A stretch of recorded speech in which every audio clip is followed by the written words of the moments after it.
writer's favorite subject is themselves. Personal stories are at the center of the literacy curriculum here. I forgot that I had a virus. And when I went home, I threw up on myself. Are there any questions? Each day, 3 students get a chance to tell their story and answer questions about it. At the beginning of the year, every story is one sentence. I went to the beach. I went shopping. I went to the mall. And as the children are asking these questions, they realize I need to be sure to say these details because it's a pretty important part. I fell, and then I hit my head on my table. It was a round table, and it was a coffee one. Journal is great academically. They're writing, they're reading every day. But more importantly, they're going to be talking to people the rest of their life. So that's my big push for it, is learning how to socialize and communicate with other people. All right, which story are you going to vote on? Are you going to vote on the teeth? Or are you going to vote on The students consider each story and vote on which one to write about and illustrate that day. Hey guys, I'm looking for those periods that go at the end of sentences. I hear another sound in is. Early student writing rarely conforms to conventional spelling rules, but Principal Lily Land sees value in allowing creative alternatives. A 5-year-old child should not be expected to spell every word conventionally correct. Many 35-year-olds may not spell every word conventionally correct. They use spell check when they're on the computer. But with a young child, you want to turn them on to the writing. Man, I can write this. You know, I can be an author. I'm having a good time. So you get those juices going, you get the kids interested, they write, and then the way that they write gives the teacher very useful information about where they are in their development in the stages of reading. I would probably say you're exactly right. Most of the time we're going to see that it's going to be an S. Right. And we're still looking at September, so let's look at where he's now. All right. In addition to a dedicated reading coach, the center has installed smartboards in every classroom to enhance their literacy effort. What's that letter? B. All right, here's what I want you to do. I want you to pull this B on top of that D. Pull it down.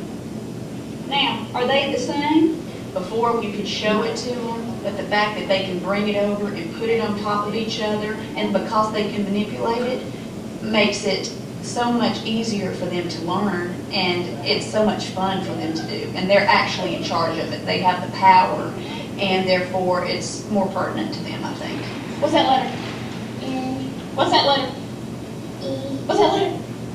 N. Look how smart you are. You're so smart I can't even take it.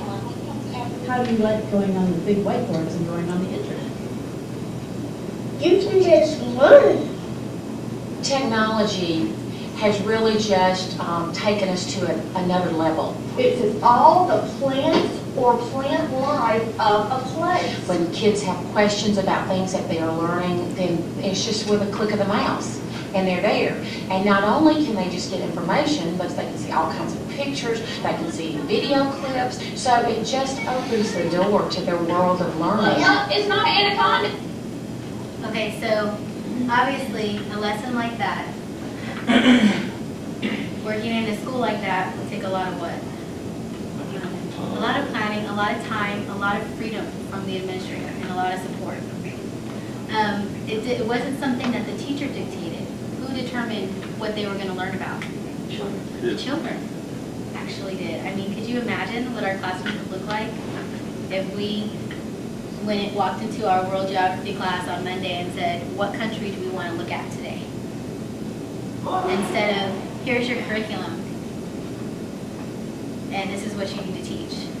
And get it all done within the 9 weeks because they need to take a test at the end. And I know one of the things that I struggle with a lot is that I see all of these really great things, but then I go back into the classroom and I can't. I'm really restricted on what I can do.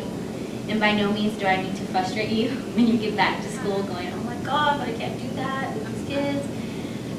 The pieces that you're going to walk away with today, you'll be able to actually use with your students. It will not happen overnight, and it will not happen. I know for SAIC we break up into 9 weeks. I think other school districts are usually 6 weeks.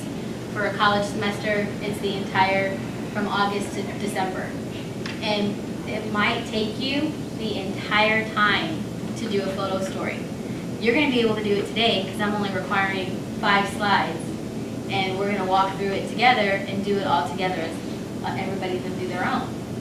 But when you've got, your 20, or world geography, how many class periods do you have a day? I have 6. 6, and how many in each class? Started the year with like 30. And then I know we talked about your accessibility, and you won't have the computers every day. So if you're wanting to give the students the option of turning in something, and they need the computer, it's not going to happen within that week. It's going to take 3 weeks, 4 weeks, just to get maybe 1 period done. And that's something that that's a constant frustration level that we're always going to have just in education in general, but we work through it. This one right here is another example of an approach to project-based learning.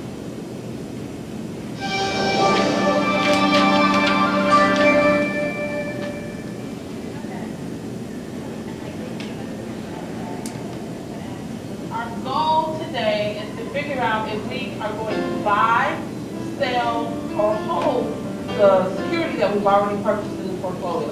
Many teachers use fictional stock portfolios to help students hone math skills. We bought Disney at $35.14. Where is it now? But at the Ariel Community Academy on Chicago's South Side, students have a vested interest in learning because they're risking real money. What are our options? Lots of it. I say hold because since it went up $1 now, it may go up even more in another period of time. Each Ariel class receives an endowment of $20,000, which they begin to actively manage in 6th grade. I'll say hold it because if you sell it right now, all you're doing is making basically like $1 profit. When they graduate 8th grade, the class donates half of their profits to charity. Each student receives an equal share of the remaining profits, usually just over $100, to invest on their own. The money that I make with investments, I will put that towards some the college tuition and all that, because I know that it's very expensive. Laptops, books, classes. This unique public school private business partnership was created by financier John Rogers What would be the reason why the stock market is going down a lot? and Chicago Schools Chief Arnie Duncan. Ariel is how I got my start in public education. I ran John Rogers' nonprofit, the Ariel Foundation, for about 6 years, starting in 1992. And in 1995, we were young and dumb enough to think that we could create a great public school. So let the stock grow and then you can sell it and make more money. We think by exposing our African American boys and girls to the stock market at an early age, it's really helping to enhance their math skills. Ariel's test scores have soared over the past 5 years, with 88% of the students exceeding state standards in math. If you think about it, when you're picking stocks, you're having to understand about growth rates and percentage growth rates, year over year and quarter by quarter. There's just so much math involved. And so I think it's natural for our kids to be doing so well now they've been exposed to the markets over a long period of time. Can someone tell me what's their decision? Exposure to the financial literacy curriculum starts in kindergarten and echoes across every subject in every grade. They have an opportunity cost to go to Circus Land or to buy a new TV. Very good. Can you say that big word you just used again? Opportunity cost. Opportunity cost. And that's what we have when we have a decision to make, right? Teachers always look for the real world application.